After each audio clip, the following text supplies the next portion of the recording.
Over the years here in the Test Kitchen, we've shared lots of homemade holiday gift ideas. Everything from freshly baked quick breads to holiday cookies. And it's always nice to hear from you how much these edible treats are appreciated. So in order to keep this tradition going, today we're sharing a few of our favorite homemade fudge recipes. Imagine presenting your boss or neighbor with a box of the super rich chocolate walnut fudge. And if you love the cozy feeling that goes hand in hand with gingerbread, then you might want to consider making a batch of our holiday gingerbread fudge. And while both of these are amazing, one that stands out the most is our peanut butter fudge.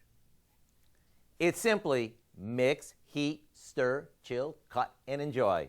And when you present these in a holiday tin or on a plate all fancied up, get ready for lots of oohs and ahs.